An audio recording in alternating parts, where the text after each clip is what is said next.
श्री मारुती स्तोत्र। भीमरूपी महारुद्रा वज्र हनुमान मारुती, वनारी अंजनी सूता रामदूता प्रभंजना, महाबळी प्राणदाता सकळा उठवी बळे, सौख्यकारी दुःखहारी धूर्त वैष्णव गायका, दीननाथा हरिरूपा सुंदरा जगदंतरा, पाताल देवता हंता भव्य सिंदूर लेपना, लोकनाथा जगन्नाथा प्राणनाथा पुरातना, पुण्यवंता पुण्यशीला पावना परितोषिका, ध्वजांगे उचली बाहो आवेशे लोटला पुढे, काळाग्नी काळ रुद्राग्नी देखता कापती भये, ब्रह्मांडे मायिली नेणो आवळे दंतपंगती, नेत्राग्नी चालिल्या ज्वाळा भ्रुकुटी ताठिल्या बळे,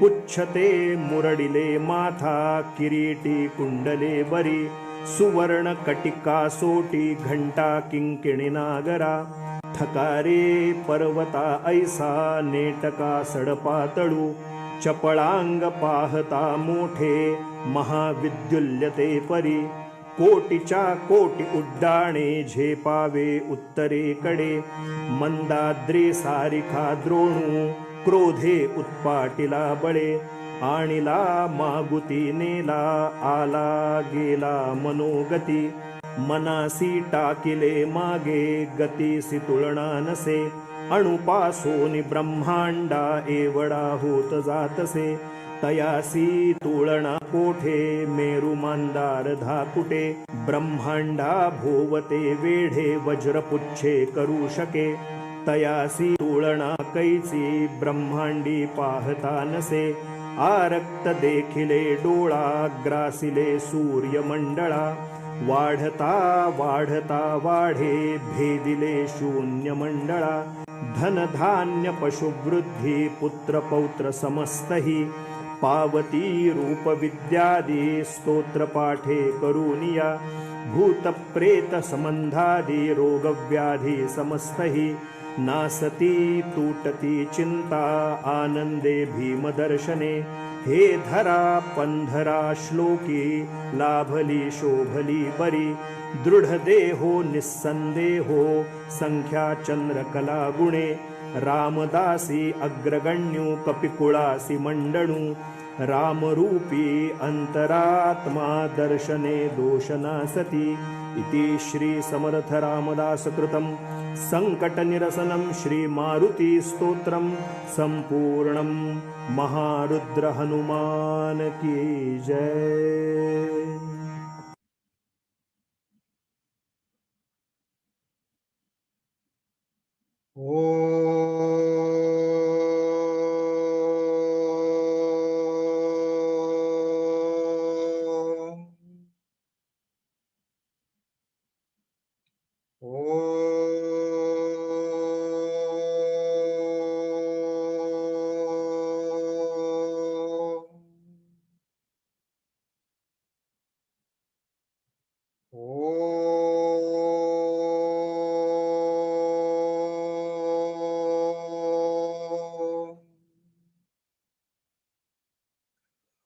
ओम श्री गणेशाय नमः।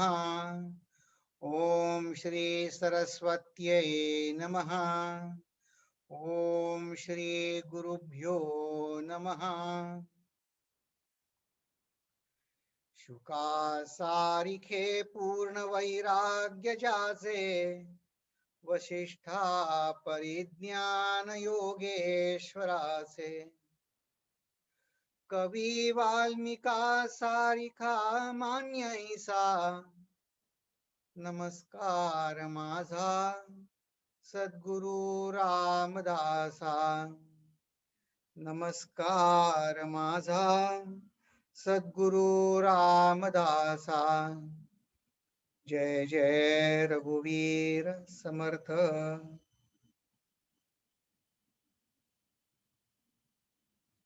हरि ओम। या दशकाची सुरुवात करताना आपण गेल्या वेळी पाहिलं की हा जणू काही संबंध दासबोधाचा एक क्रॅश कोर्स आहे. कारण हा दशक आधी लघु दासबोध म्हणूनही जाणला जात होता. आणि गेल्या वेळी आपण त्याची थोडी झलक बघितली की गणेश स्तुती, शारदा स्तुती, सगळ्यांच्या स्तुती या दशकामध्ये या पहिल्या समासात जी गेल्या पहिल्या दशकातल्या 6, 7, 8 समासामध्ये आहे, तिथे श्रोत्यांची वंदना, गुरुची वंदना सगळं याच्यात त्यांनी पटापट घेतलंय आणि लगेच ते सिद्धांतावर येणार आहेत. इतकं की ह्या अध्यायाच्या शेवटी ते अध्यात्म ज्ञानाची, बघा तुम्हाला पहिल्या दशकातलं आठवत असेल की अध्यात्माची स्तुती गायली त्यांनी, श्रोत्यांची स्तुती गायली, सभेची स्तुती गायली. ह्या सगळ्या स्तुती करत करत ते मायेचं सुद्धा प्रकरण पूर्ण करून या पहिल्याच समासामध्ये ते ब्रह्मापर्यंत येणार आहे. तर बऱ्याच जणांना हे थोडं फास्ट पेसचं वाटेल, पण आपण जमेल तसे आपण आधीच्या अध्यायातले सुद्धा रेफरन्सेस बघू. पण समर्थांना याची जाणीव आहे की हा 7वा दशक आहे. त्याचं नाव त्यांनी चतुर्दश ब्रह्मांचा दशक म्हटलंय. तर ह्याचा पुढचा जो समास आहे इथपासून म्हणजे पुढच्या सोमवारपासून मात्र हा विषय सिरियस, म्हणजे ह्या संबंध दशकाचा दासबोधेत सार असल्या कारणानं ब्रह्म हाच विषय आहे. पण एक वेगळ्या तऱ्हेनं रामदास स्वामी आपल्याला त्याची ओळख करून देणार आहे. चला आता आपण पटकन गेल्या वेळी काय बघितलं त्याची एक उजळणी बघू. की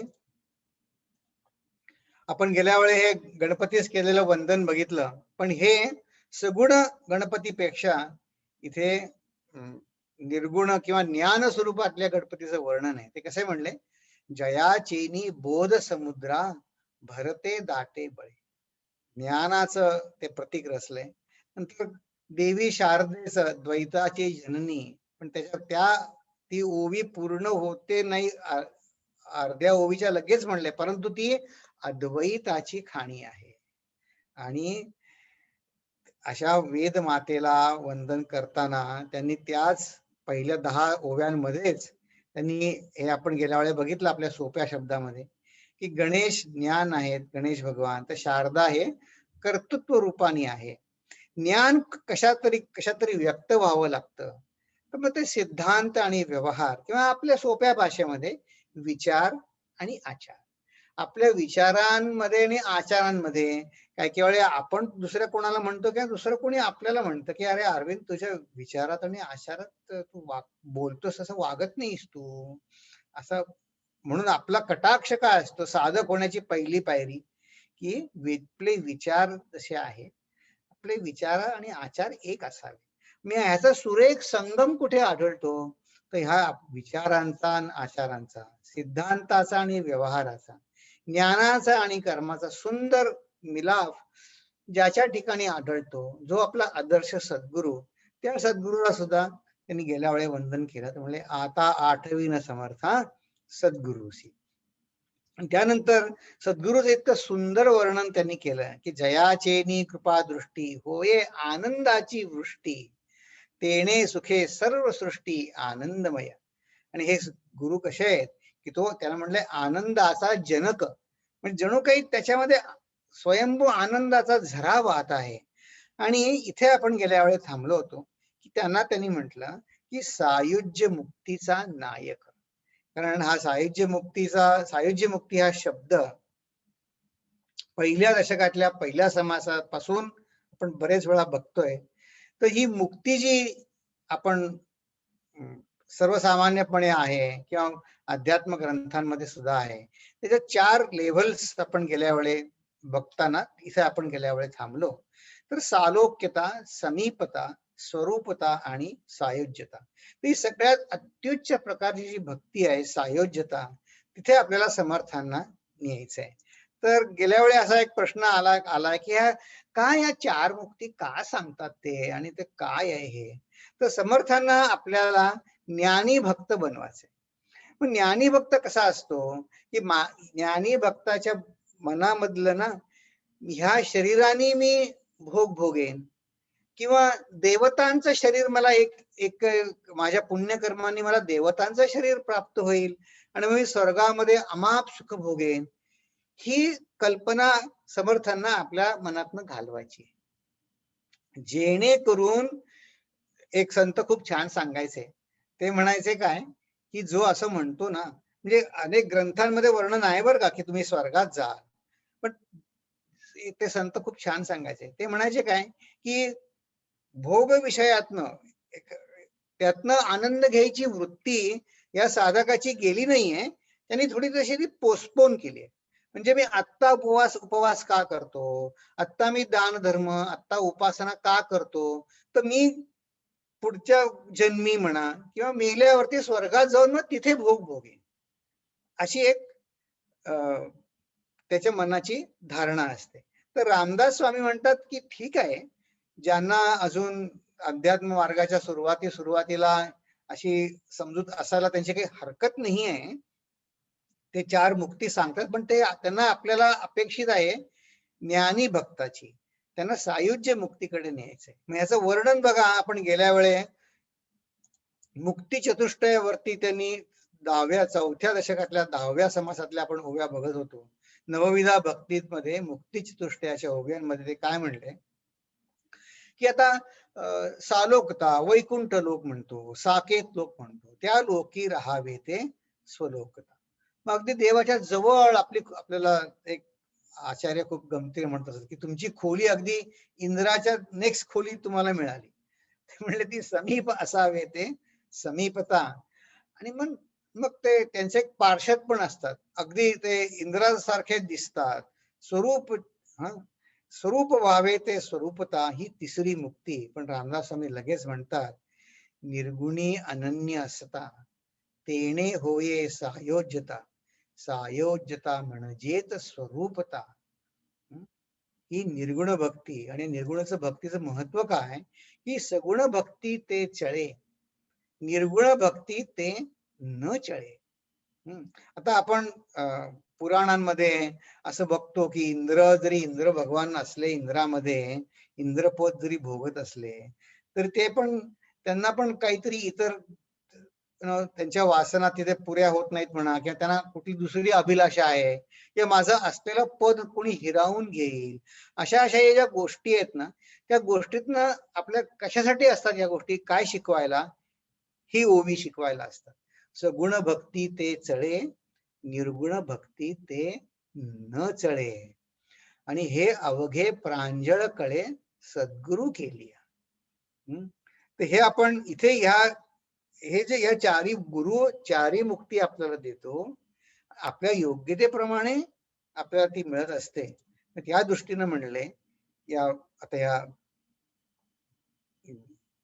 7व्या दशकातल्या ओव्यांमध्ये आपण येऊ, की सद्गुरूचं वर्णन. हे सद्गुरू कसे आहेत, की ते भवार नवीचे तारू, पुन्हा बघा, बोधे पाववी पैल पाव, म्हणजे स्वर्ग किंवा असे कुठली साकेत लोक, वैकुंठ लोक, असे काही कुठले ते ठिकाण नाहीये.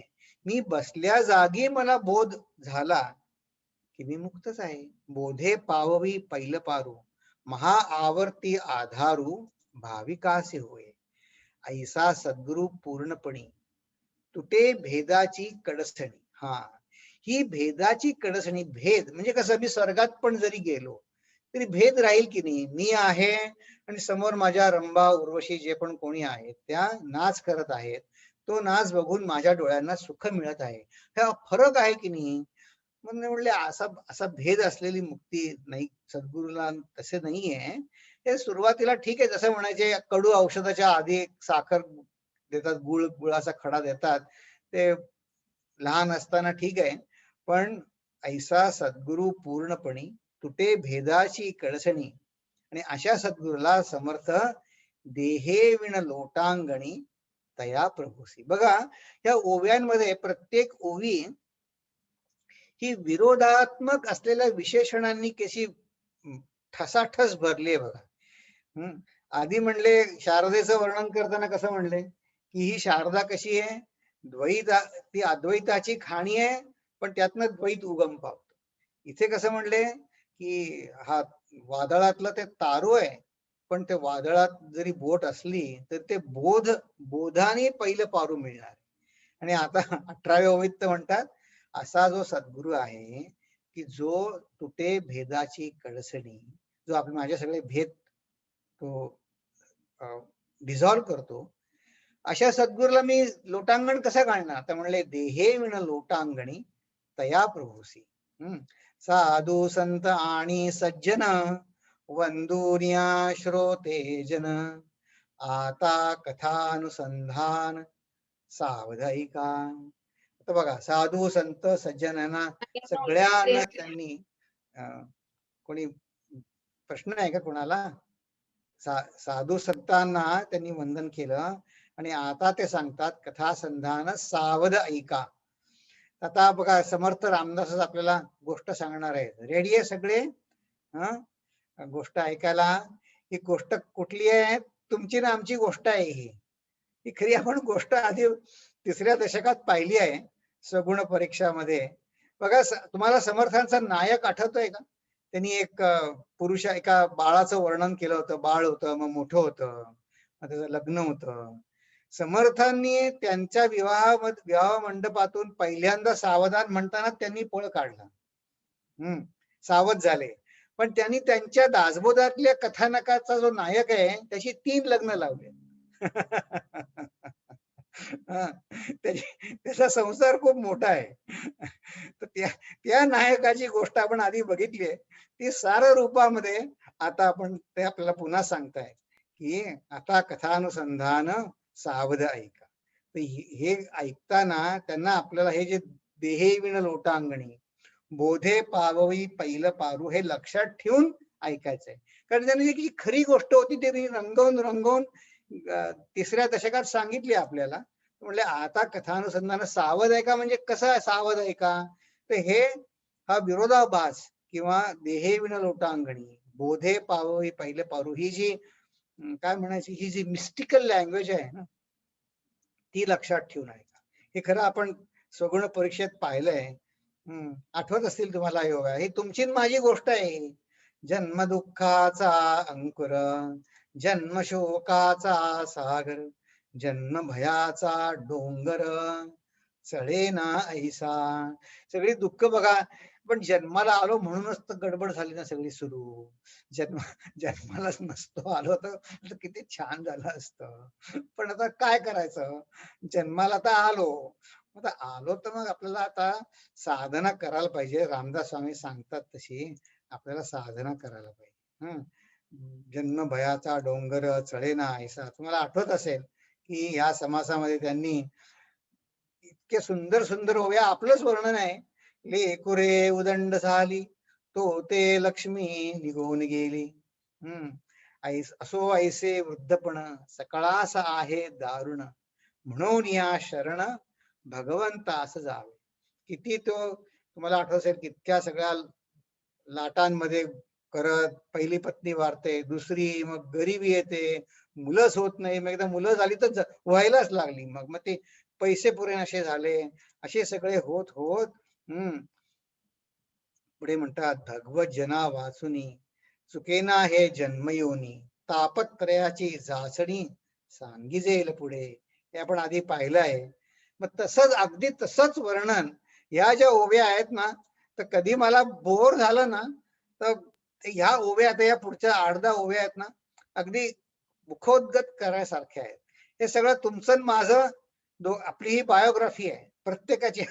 आपली बायोग्राफी रामदास स्वामींनी सांगितली आहे. ते काय म्हणतात बघा, संसाराची दीर्घ स्वप्न लोभे वोसणती जन, माझी कांता माझे धन कन्या पुत्र माझे.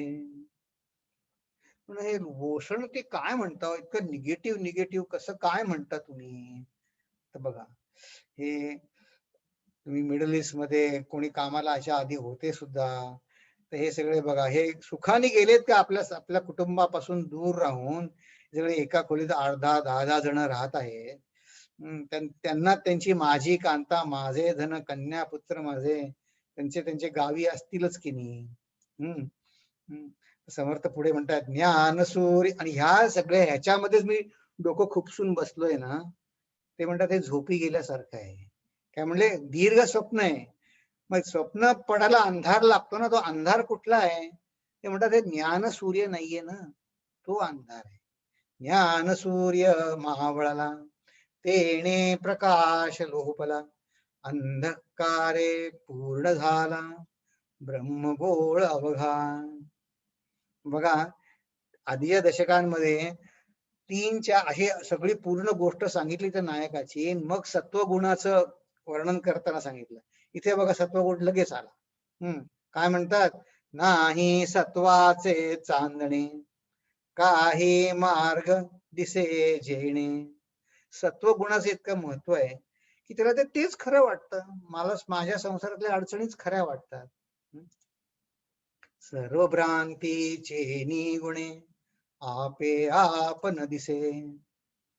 सत्वगुण नसेल तर वर्णन आहे. तसं वर्णन आहे काय? देह बुद्धी अहंकारे निजले घोरती घोरे, दुःखे आक्रंदती थोरे, विषय सुखा कारणे. बघा संतांच्या मते ज्यांना विषय सुख मिळालं ते आणि नाही मिळालं ते दोघे सारखेच आहे. जो सुखाने म्हणतो आहा हा मी किती सुखी तो, आणि ज्याला सुख मिळालं नाही तो दुःखाने रडतोय तो, दोघे झोपेतच आहे. दुःखे आक्रंदती थोरे, विषय सुखा कारणे. आता बघा हे दुःखे आक्रंदती थोरे यातले कुठले तरी तुम्हाला हे हाँगकाँग सिंगापूरचे त्याला जे केजेस म्हणतात, केज अपार्टमेंट म्हणतात, यात कोणीतरी तुम्हाला सुखी दिसत आहे का? तर बघा ह्यांना उद्देशून ते म्हणतात दुःखे आक्रंदती थोरे, विषय सुखा कारणे. आणि मग पुढे म्हणले निजले असताची मेले, पुन्हा उपजताच निजले, ऐसे आले आणि गेले बहुत लोक. दुसरेपणे सैरा बहुती केल्या येर झारा, नेणोनिया परमेश्वरा भोगिले कष्ट. बघा इथे रामदास स्वामी म्हणतात मला जे संसारामध्ये कष्ट वाटतात ते रामदास स्वामींच्या मध्ये खरे कष्ट नाहीये. ते म्हणतात मी भगवंताला विसरलो हे माझं खरं दुःख आहे, माझ्या दुःखाचं कारण आहे. आणि या कष्टाची या आपल्या निजले असताची मेले याचा अगदी डिटेल आपण मृत्यूच्या समासात बघितलं. संसार म्हणजे सवेच स्वार, नाही मरणास उधार.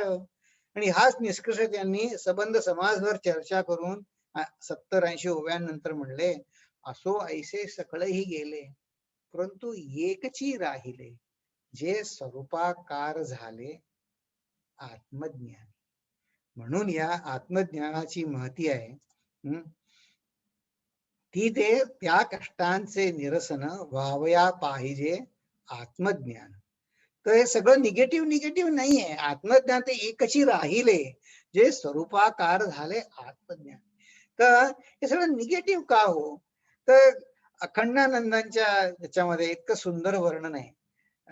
ते म्हणायचे त्यांनी त्यांच्या आठवणीत लिहून ठेवले. त्यांचा जन्म ते ज्या खेडेगावात होते की नाही, ते म्हणले 6-7 मैल चालत गेल्यानंतर आम्हाला बस किंवा काय जे असेल ते खेडेगावात काही नसायचं.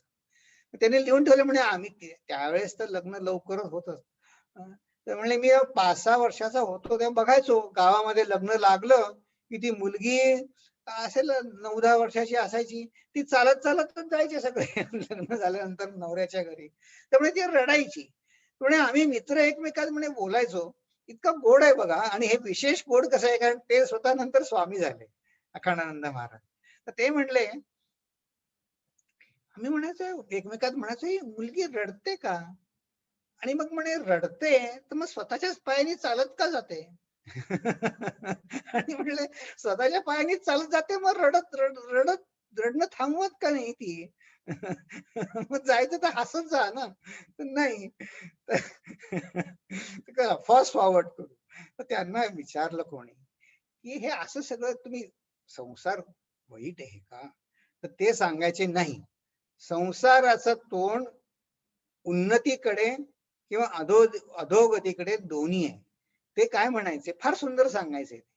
ते म्हणायचे संसाराला आम्ही जेव्हा आश्रमात होतो त्यावेळेस त्यांना नारायण आणि लक्ष्मी असं म्हणायचे. तिथे आश्रमात कोणाची लग्न लागली ना तिथे, तर म्हणे नारायण आणि लक्ष्मीचे अवतार आहेत हे नर वर आणि वधू.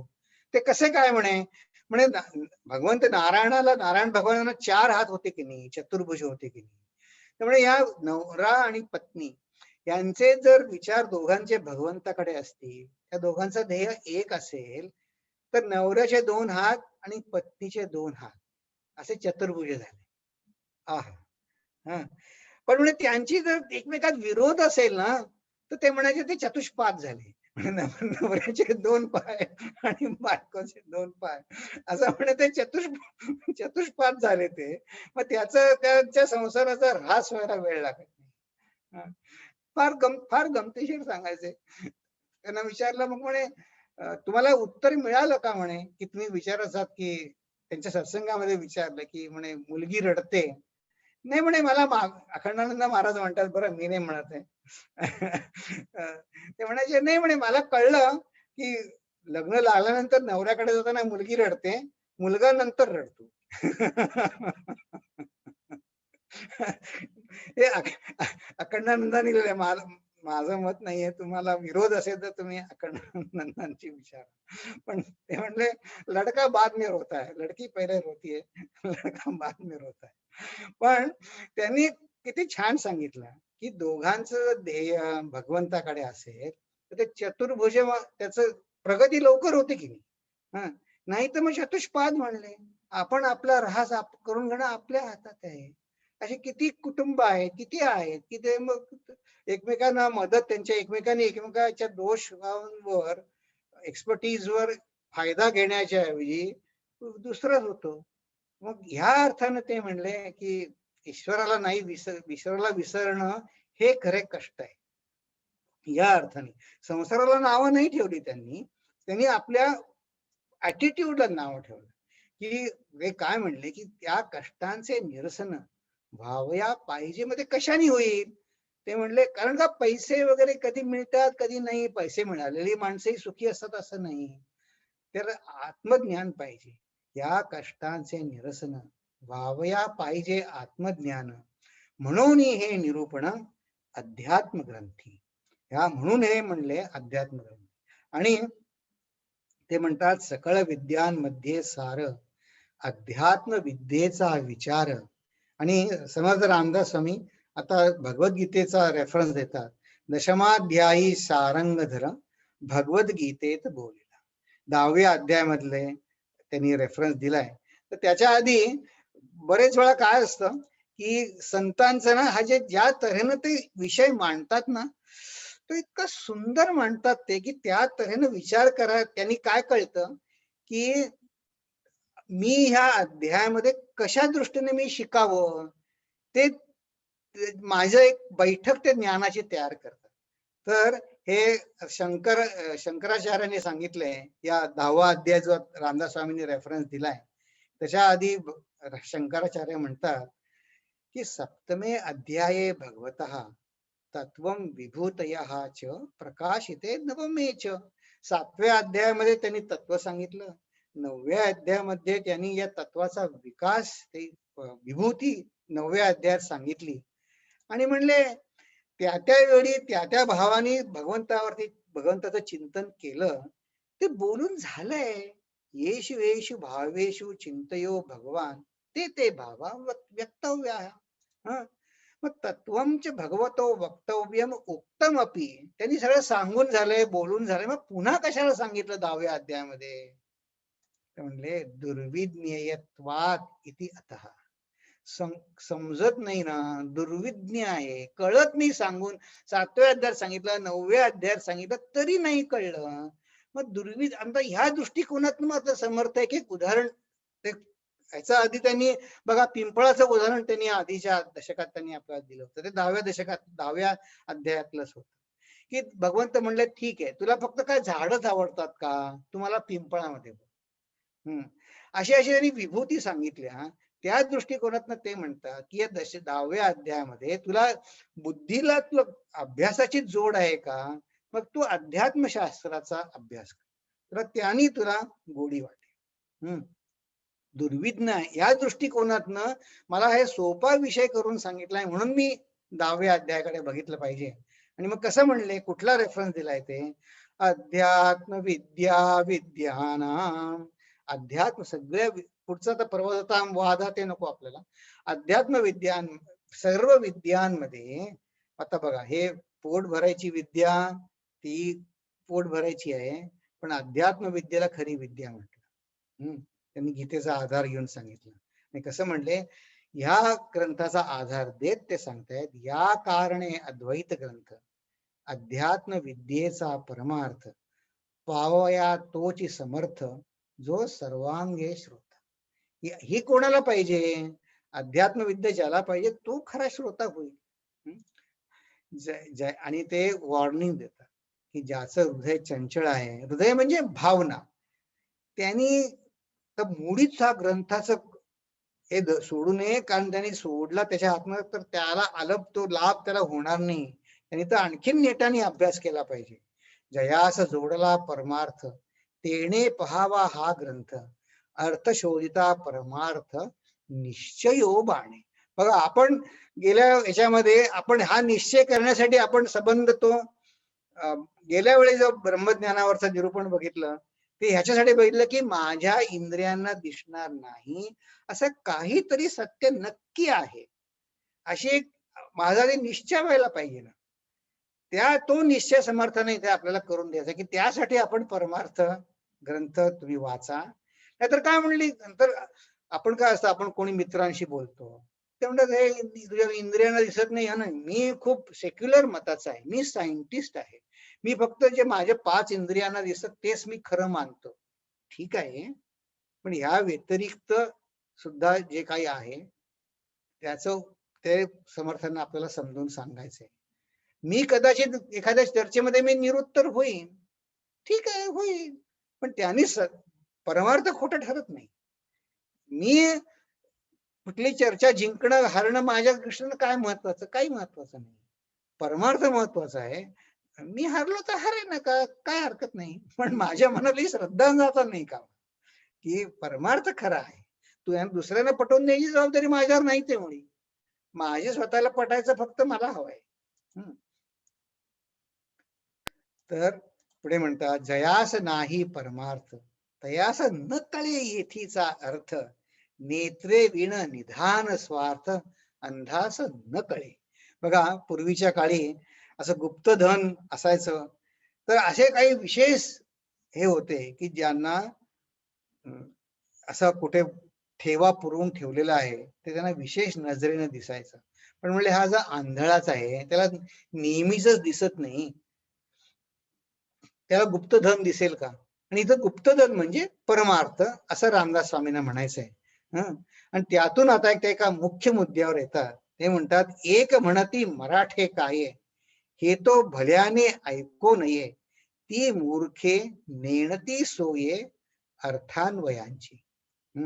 रामदास स्वामींना असं सांगायचंय की त्या काळी अध्यात्म ग्रंथ फक्त संस्कृत भाषेमध्येच श्रेष्ठ असं मानलं जातं. अजूनही भारतामध्ये किंवा इतर काही याच्यात जर तुम्हाला इंग्रजी भाषा येत नसेल ना, मग तुम्ही विद्वान नाही असं एक काहीतरी. इंग्रजी किंवा कोणी म्हणतं हा का विद्वान आहे, काय खूप छान इंग्रजी बोलतो. तर इंग्रजीचा आणि विद्वत्तेचा काय संबंध आहे, काही नाही. आता तसंच रामदासांच्या काळी हे मराठीवरती फार होतं आणि अनेक संतांनी याचे हाल अपेष्टा सोसलेले आहे की मराठीमध्ये किंवा प्राकृत भाषेमध्ये ज्ञान आहे ना ते व्यक्त व्हायला लागतं. व्यक्त होताना संत काय बघतात की त्यांच्या आजूबाजूला जे लोक आहेत त्यांना कुठल्या भाषेत सांगून सगळ्यात जास्त उपयोग होईल, म्हणून तुलसीदासांनी अवधी भाषेमध्ये तुलसी रामायण लिहिलं. ज्ञानेश्वरांनी त्या काळच्या ह्याच्याप्रमाणे मराठीतच, आता ती 850 वर्षाची जुनी भाषा आहे, परंतु रामदास स्वामींनी सुद्धा मराठीतच लिहिलं. आणि त्यावेळी त्यांना भरपूर लोकांनी त्यांना त्रास दिलेला आहे. म्हणजे त्यांना ज्ञानेश्वर महाराजांनी अगदी मुकाट्याने त्यांचा त्रास सोसला बघा. पण समर्थांचं व्यक्तिमत्व वेगळं होतं. ते म्हणले ते मूर्ख लोक आहेत. ती मूर्खे नेणती सोय अर्थान्वयाची. हम्म. आणि त्याला इतकी सुंदर उपमा देतात. ते म्हणतात एखादी लोखंडाची पेटी आहे. माणूस म्हणजे पेटी. लोहाची माणूस केली, त्यात नाना रत्ने साठविली, ती अभाग्याने त्यागिली लोखंड म्हणून. बाहेरच्या लोखंडाच्या पेटीला काय महत्व आहे. आणि आता ते आपल्याला याच्यामध्ये शब्दाची उपमा देतात की व्याकरणाची जे व्युत्पत्तीने न कळे ते समागमे कळे, सकळ शास्त्रार्थ आकळे स्वानुभवासी. हे आपल्या मनाचा स्वानुभवाचा आहे. ते व्याकरणाने व्युत्पत्ती, तुला व्युत्पत्ती आधी संस्कृत भाषा आपल्याला कळत नाही, व्याकरण कळत नाही. ते म्हणले हा स्वानुभवाचा आहे आणि हे संत संघामध्ये कळतं. म्हणून म्हणले म्हणून कारण सत्समागम तेथे न लगे व्युत्पत्ती श्रम. म्हणजे तुला व्याकरण नाही आलं तरी एक वेळ हरकत नाही, पण संत संगतीमध्ये तुला समजेल जन्म सार्थकाचे वर्म वेगळेची असे. आता इथे बघा, इथे त्यांनी दोन उभ्यांमध्ये लागोपाठ व्युत्पत्ती व्युत्पत्ती म्हणले. त्या प्रत्येकाला सांगितलंय सत्समागम सत्समागम म्हणजे संत संगती सांगितले. आणि शेवटी जर कळस केला ते म्हणले जन्म सार्थकाचे वर्म ह्या वेगळंच आहे. म्हणजे काय हो, या जन्म सार्थकाचे वर्म वेगळे आहे म्हणजे कारण ते सत्संगतीमध्ये कळेल. मला एक सुंदर आठवण कळणे हे अगदी मला आठवलं ना. बसलो होतो पवईला आमच्या आश्रमामध्ये, नवीन पुस्तकं त्यांची छापून आली होती आणि ते गुरुजी त्यांना सांगत होते की कसं व्याकरण दृष्ट्या महत्वाचं आहे. मग कोणते दोन तीन बरेच जण होते, तर ते काही जणांना व्याकरण सोपं म्हणत होते, काही म्हणत होते नाही नाही म्हणे हे आता जी चर्चा चालू आहे की नाही रामदास स्वामी करत आहेत संस्कृत व्याकरणाची, तशीच चालू जवळपास तशी चालू होती. आणि गुरुजी सांगत होते की संस्कृत भाषा शिकल्याने अध्यात्माचा शब्दाचा अर्थ उमलतो तुमच्या भाषी. पण म्हणे तुम्हाला त्याची जरूर नाही, संत संगतीमध्ये संत तेच सांगत असतात, संतांच्या वागणुकीमध्ये तो दिसतो. एवढं होत असताना मला हे संत संगतीमध्ये सार्थकता कळे म्हणजे ते सांगायचंय. तर काय झालं, घाईघाईनं असे त्यांचे त्या आश्रमाच्या एक मुख्य ज्या होत्या त्या आणखीन 2-4 जणांना घाईनं घेऊन आल्या. काय झालं ते म्हणले स्वामीजी, एक गृहिणी आल्या होत्या गावाकडून उत्तर प्रदेश मधनं कुठनं तरी. त्यांचे पती हे ONGCच्या ऑइल रिग्स असतात की नाही त्याच्यावरती ते कामाला होते. त्या ऑइल रिग वरती त्याचा स्फोट झाला त्या ड्रिलिंग करताना. आणि त्या रिग वर जेवढे होते 20-22 जण ते सगळे भाजले गेले, फेकले गेले पाण्यामध्ये आणि त्यांना हॉस्पिटलमध्ये आणलं. त्याच्यामध्ये एक यांचे पती होते आणि ते आले आणि त्यांना काहीतरी मदत हवी होती. घाबरल्या होत्या बाई. ते त्यांना भाषा कळत नव्हती. म्हणजे गुरुजींशी कमी. त्या बाई काय ज्यांनी आणलं त्या गुरुजींना सांगत होत्या की गुरुजी ह्या अशा आहेत, ह्या चिन्मय मिशनच्या मेंबर नाही आहेत. पण त्या गुरुजी म्हणले ते असू दे, चिन्मय मिशनचे मेंबरचं महत्व नाहीये, कशासाठी आलेत ते सांग. तर तिला सांगितलं हे असं असं आहे. तेव्हा त्यांची अडचण काय होती ते ऐकल्यावर गुरुजी काय म्हणले, त्यांची 2 मुलं 9 वर्षाचा आणि 11 वर्षाचा त्या कानपूरहून त्या मुलांना घेऊन आल्या. ही बातमी कळल्यावरती गुरुजींनी प्रथम त्यांना विचारलं यांची 2 मुलं कुठे आहेत. तर ती त्यांच्याबरोबर ताटकळत गावाहून आलेली बाई, तिला काही मुंबईचे पत्ता नाही. म्हणे त्यातल्या एकाला पाठवलं, म्हणे जा त्या मुलांना पहिल्यांदा म्हणे जेवायला घाल. दिवसभर ताटकळत पडले. त्यांना म्हणे आधी खोली दे, त्यांना जेवायला सांग घाल, जा म्हणे तू. तिला पाठवलं. तिला विचारलं हिची काय अडचण आहे. तर ती रडत का होती त्या गृहिणी की त्या रिग वरचे जेवढे जे 11-12 जण होते त्यांना सगळ्यांना एका हॉस्पिटलमध्ये ठेवलं होतं आणि ह्यांच्या मिस्टरांना वेगळ्या हॉस्पिटलमध्ये ठेवलं. आणि तिची मनामध्ये धारणा अशी की मी गावाकडली आहे म्हणून यांनी माझ्या पतीला चांगल्या हॉस्पिटलमध्ये नाही ठेवलं. आणि मग ते वाचतील का नाही ती घाबरी झाली होती. मग ते ती जी मैत्रीण घेऊन आली होती ती म्हणली ह्यानं म्हणे त्या ज्यानं बाकीच्यांना ठेवलं होतं ते काय मला असं वाटतं जसलॉफ हॉस्पिटलमध्ये ठेवलं होतं आणि यांना कुठे बॉम्बे हॉस्पिटलमध्ये ठेवलं होतं. म्हणून यांना तिकडे ठेवायचे. गुरुजींनी विचारलं थांबा म्हणे आधी कुठे ठेवलंय आणि त्यांनी गुरुजींनी कोणाला सांगितलं का ग म्हणे आपला अमुक अमुक तो ह्याच हॉस्पिटलमध्ये आहे ना त्याला फोन लाव. त्यांनी बोलून गेले त्यांचं बोलणं झालं डॉक्टरशी आणि त्या बाईंना विचारलं तुमची काय तक्रार आहे तुम्हाला असं वाटतं का त्याची नीट त्याची काळजी घेणार नाही. ते म्हणले तुमच्या पतीला सगळ्यात जास्ती भाजलंय बाकीच्यांना कमी भाजलंय त्यांना बर्न वुंड स्पेशल वॉर्ड त्या हॉस्पिटलमध्ये आहे म्हणून त्यांना तिथे ठेवलंय. तुम्हाला तरी बदलायचं असेल तर ते डॉक्टर बदलायला तयार आहे. ते म्हणे नाही नाही म्हणे तुम्ही म्हणलात माझं समाधान झालं की ह्या कारणासाठी ठेवले. तर बघा ते गेले मग जो मनुष्य प्रिंटिंग वाले जे वाद घालत बसले होते की नाही संस्कृत व्याकरण पाहिजे नाही पाहिजे त्याला विचारलं गुरुजींनी हा काय तुझं म्हणणं होतं.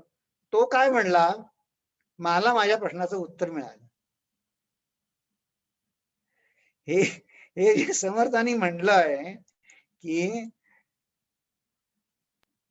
याला व्युत्पत्ती लागत नाही संत समागमेकडे संत समागमेकडे जन्म सार्थकाचे वर्म वेगळेची असे. तुमची इच्छा आहे बुद्धी चालत असेल संस्कृत आड येत नाही संस्कृतचा उपयोग होतो पण संस्कृत मध्येच वाचलं पाहिजे असा आग्रह नाही. त्यातनं काय शिकायचंय ते प्रेम शिकायचंय. जन्म सार्थकतेचे वर्म वेगळेची असे. आणि बघा भगवंत स्वतः समर्थांनी 10व्या अध्यायाचा रेफरन्स दिलाय. त्या 10व्या अध्यायामध्ये सुरुवातीला हा मगाशी श्लोक 32वा श्लोक सांगितला पण त्याच्या आधी 10व्या अध्यायात भगवंत कसं म्हणले ज्यांना जे सतत माझी भक्ती करतात सतत युक्ताना भजताम प्रीतीपूर्वकम त्यांना मी काय करतो त्यांना मी संस्कृत शिकवतो असं नाही म्हणले भगवान. भगवान म्हणले त्यांना मी बुद्धियोग देतो. ददामी बुद्धियोगम तम येन माम उपयांती ते. मग का हो त्यांना बुद्धियोग का देतात. ते भक्त आहेत ते भक्त राहू देत ना त्यांना स्वलोकता मुक्ती पाहिजे ते देऊ दे ना. नाही नाही नाही म्हणले त्यांना बुद्धियोगच देतो त्यासाठी संस्कृत शिकायची गरज नाही. नसेल येत तर नको. भगवंत स्वतः सांगतायत त्यांनी अट काय सांगितली सतत युक्ताना प्रीतीपूर्वक. हे प्रीतीपूर्वक आहे म्हणजे जन्म प्रेमाने वागणं भूतदयेनं वागणं सतत प्रेमाने भजताम प्रीतीपूर्वकम म्हणजे जन्म सार्थकाचे वर्म आहे आणि ते आपल्याला भाषा शिकवते. आणि तर समर्थ श्लोक कोट करतात की भाषा भेदांश वर्तनते अर्थ एको न संशय. एकच शब्द दोन भाषांमध्ये सांगितला तर त्याला उदाहरण इतकं सुंदर त्यांनी श्लोक कोट केलाय. कोणी एकच खाद्यपदार्थ एक चांदीच्या वाटीत ठेवला एक सोन्याच्या वाटीत ठेवला दुसऱ्या पात्रात ठेवला त्याची दुसऱ्या वाटीमध्ये भांड्यामध्ये ठेवला त्याची चव बदलेल का. चव नाही बदलणार. भाषा पालटे काही अर्थ वाया जात नाही कार्यसिद्धी ते सर्वही अर्थाच पाशी. त्या अर्थाची आहे.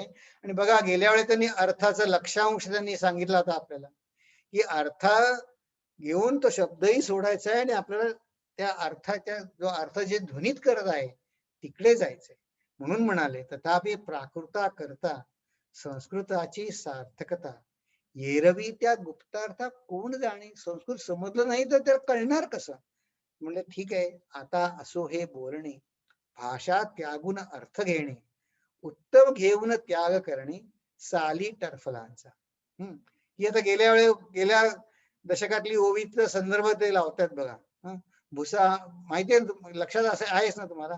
भुसा माझी धान्य निपजे, भुस कांडून धान्य घेईजे, शब्द म्हणजे भुस जाणीजे, अर्थधान्य. म्हणजे अर्थ आहे ते टरफल शब्द आहे, टरफलासारखे आहे ते, वाहक आहेत ते. ते वाहून नेतात अर्थ. आणि ह्याचा संतांनी खूप त्रास सहन केलाय. तर बघा, धर्माचा आधार काय? धर्माचा आधार अहिंसा, सत्य, त्याग आहे, भूतदया, प्रेम आहे. की धर्माचा आधार हा संस्कृत भाषा आहे, संस्कृत भाषा नाही. मला तुमच्यापैकी बऱ्याच जणांना माहिती असेल की संत एकनाथ महाराजांना सुद्धा असाच त्रास झाला. तर बालगंधर्वांनी काम केलं होतं बघा एकनाथ सिनेमामध्ये. त्याच्यातला तो आपण एक छोटा प्रसंग आहे 2-3 मिनिटाचा, बघायचा का? की ह्या मराठी ह्याच्यावरतीच त्यांना ते समजावून सांगतायत, तो आपण बघूया. एकनाथ, श्रुती स्मृतीत सांगितलेल्या सनातन वैदिक धर्माचं उल्लंघन तुझ्या हातून झालं आहे की नाही? अहिंसा, सत्य, त्याग ही धर्माची लक्षणं असतील तर त्याविरुद्ध माझं आचरण जाणून बुजून तरी घडलेलं नाही. ब्राह्मणाआधी श्राद्धाचं पवित्र अन्न महाराणा जीव घालण्याचं आणि स्वतः महाराकडे जेवण्याचं पाप तू केलं आहेस. भुकेल्याना अन्न घालणं हे प्रत्येक गृहस्थाचं कर्तव्य आहे. दाराशी आलेल्या अतिथीची जात पाहणं हा धर्म नव्हे. राणू महाराजच्या घरी मी जेवलो हे खरं आहे, परंतु श्वान, चांडाल, ब्राह्मण, गाय, हत्ती यामध्ये पंडित भेद मानित नाही असं भगवंताने सांगितलं आहे. भूतदया हे पाप असेल तर ते मी केलं आहे. भूतदया, भूतदया ही धर्मभ्रष्टांची नेहमीचीच पळवाट आहे. पळवाट? भूतदया हा धर्माचा पाया आहे. प्रेमच जगाचा आधार आहे असं यती महाराजांना नाही का वाटत? काय हा उद्दामपणा? प्रत्यक्ष यती महाराजांना उलटा सवाल. हरिपंडित, एकनाथाचं म्हणणं खरं आहे. प्रेम हाच विश्वाचा आधार आहे. तर मग प्रेमाचं आचरण अधर्माचं कसं ठरतं? एका आजाड महारमुरीचं नाजूक निष्पाप अंतःकरण विषमतेच्या कल्पनांनी कडवट बनू नये म्हणून जर मी तिच्या घरी जेवलो असेल तर तो अधर्म ठरेल का? याच तत्वाप्रमाणे मी आतापर्यंत वागत आलो आहे आणि तेच तत्व माझ्या ग्रंथात प्रतिपादन केलं आहे. श्रीनी ग्रंथ ऐकून तो चुकीचा ठरवला. श्रीनी ऐकून? शक्य नाही. तुझा ग्रंथ मराठीत आहे. मराठी कवित्व ऐकून यती महाराज आपले कान अपवित्र करून घेणार नाहीत. सर्वाधिकारी, ग्रंथ ऐकून निर्णय देण्याची आमची इच्छा आहे.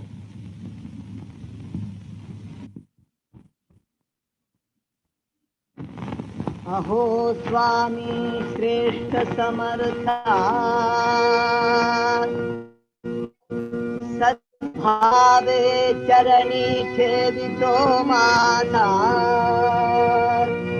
कृपा करुणी मज अनाथा, दर्शन आता दे.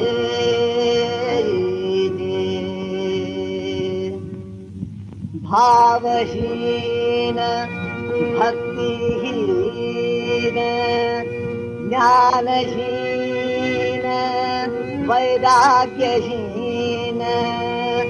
नाशी केले शास्त्र पठन वेदाध्ययन तेजनसे. का हो, आपण म्हणता तसं काही दिसत नाही. स्वभावानं तर विनयी दिसतो आहे. दुःखने दोन्ही सुख देणे,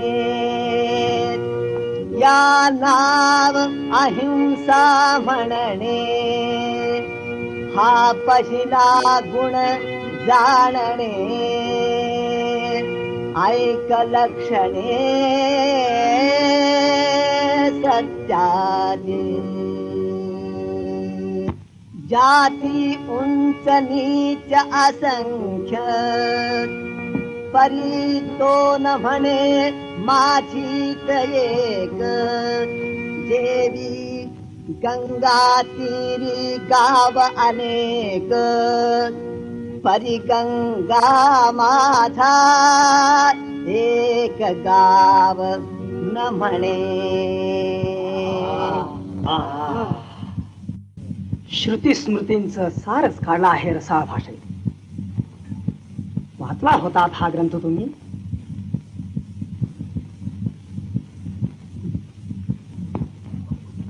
प्राकृताबद्दलच्या तिरस्कारामुळं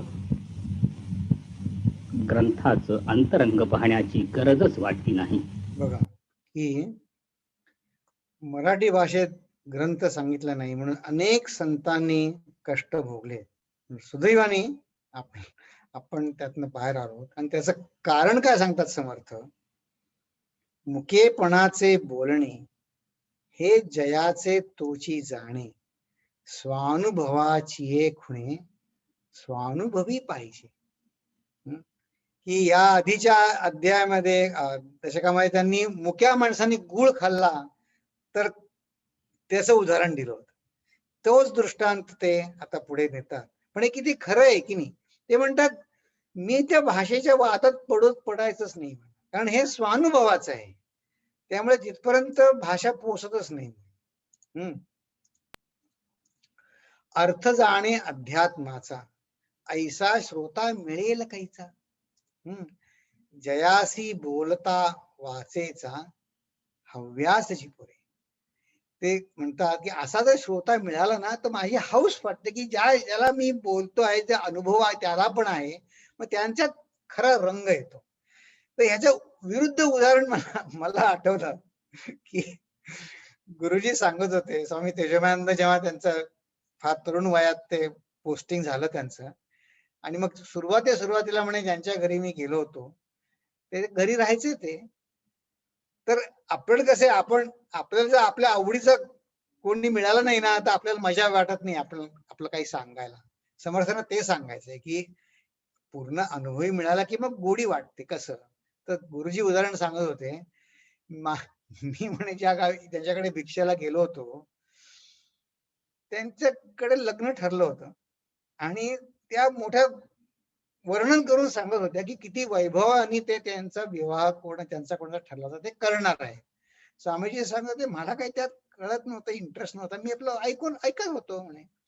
मग त्यांनी म्हणे सांगितलं बघा म्हणे मी त्यांना काय रत्नाचे दागिने केले हिऱ्याचे, म्हणून त्यांनी म्हणे माझ्यासमोर ते आणून ठेवले.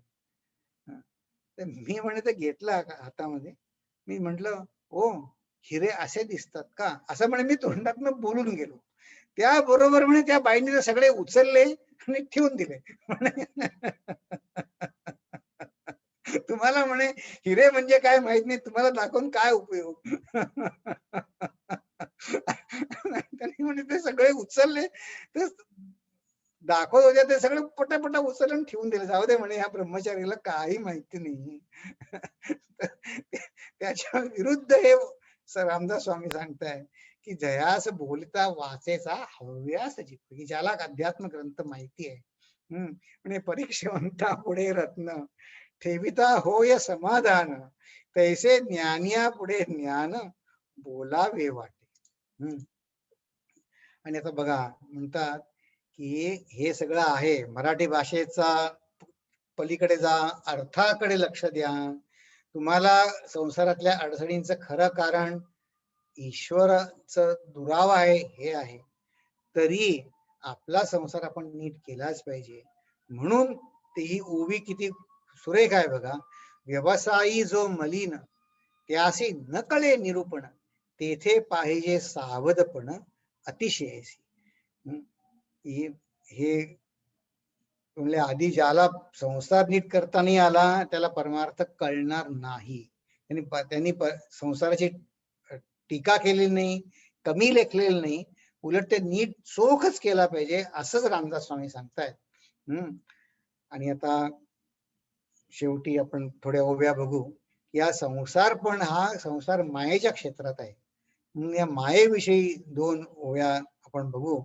पण याचा बराच विस्तार नंतर पुढे येणार आहे. आपण आधी बघितलाय की माया ब्रह्म ओळखावे, तयास अध्यात्म म्हणावे, तरी ते मायेचे जाणावे स्वरूप आधी. कारण तर चुकीचं मी ते मायेलाच मी खरं समजेन. माया सगुण साकार, माया सर्व विकार, माया जाणिते विस्तार पंचभूतांचा. माया सृष्टीची रचना, माया आपली कल्पना, माया तोडिता तुटेना ज्ञाने विना. माया समजून घेण्यासाठी मायेशी मारामारी नाही करायची, ती ज्ञानानेच समजून घ्यायची. ऐसी माया ज्ञानाने समजल्यावरती निरोपली, स्वल्प संकेते बोलली, पुढे वृत्ती सावध केली, पाहिजे श्रुती. कारण का पुढे ब्रह्म निरूपण, निरूपिले ब्रह्मज्ञान, जेणे तुटे माया भान एकसरी. तर आता हे मायाचं वर्णन तर आपलं तर खूपच आपण माहित, आपण आपला व्यवहार सर्व मायेतच आहे. आणि त्याचं निरसन ब्रह्मज्ञान जो या दशकाचा मुख्य विषय, तो समर्थांकडनं आपण ऐकू पुढच्या सोमवारी. म्हणून मायेविषयी आपण थोडक्यात बघितलं. आपण याच्या आधी बरेच आपण बघितले. पण याच्यात समर्थ आपल्याला सांगत आहे की माझ्या दुःखाचं खरं कारण मला ईश्वराची आवड नाही हे आहे. आणि त्यासाठी मी अध्यात्म ग्रंथ संस्कृत मध्ये आहेत म्हणून घाबरून जायचं कारण नाही. मराठी भाषेने, कारण का मला शब्दाचा अर्थ घ्यायचा आहे. मला घ्यायचं काय आहे, शब्दाचा अर्थ घ्यायचा आहे आणि त्या अर्थाप्रमाणे वागायचंय. नुसतं संस्कृत भाषा समजून घेणं, वेदांताचा ग्रंथ अभ्यास करून नुसता अर्थ समजून घेणं म्हणजे वेदांताचं अध्ययन नव्हे. तर वेदांतात जे सांगितले त्याप्रमाणे माझं वर्तन करणं जेवढं जमेल तेवढं म्हणजे वेदांताचं उपासना, असं समजा स्वामींना सांगायचंय. तर ह्या मग ही त्यांनी बघा या समासामध्ये त्यांनी गणेश भगवान, शारदा, सद्गुरू काय करतात ते सांगितलं. भाषेच्या पलीकडे हा विषय आहे ते सांगितलं. खरं कारण सांगितलं की संसाराची सुखदुःख ही खरी नसून ईश्वराविषयी आवड लागणं हे आहे. थोडक्यामध्ये नाही सत्वाचे चांदणे असं सांगत सत्वगुणाचं महत्व पटवलं. आपलंच बायोग्राफी थोडक्यात वर्णन केली. निजले असताची मेले, पुन्हा उपसदाच पुन्हा मेले, ऐसे आले आणि गेले बहुत लोक. तर ह्यातच आपण धन्यता न मानता ईश्वराकडे लागण्यासाठी त्यांनी थोडक्यात आपल्याला एक झलक दाखवली, जो आधीच्या 2-3 दशकांचा सारांश होता. आणि आता ब्रह्मनिरूपणावर मात्र त्यांचे डिटेल विवरण आपण पुढच्या सोमवारपासून करू. तर आता मी इथं थांबतो. प्रार्थना म्हणूया, मग आपण चर्चा करायची असेल तर काही आणखी बोल. ओम पूर्णमद पूर्णमिदं पूर्णात् पूर्णमुदच्यते पूर्णस्य पूर्णमादाय पूर्णमेवावशिष्यते.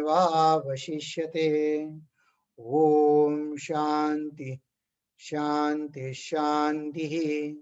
हरि ओम. श्री गुरुभ्यो नमः. हरि ओम.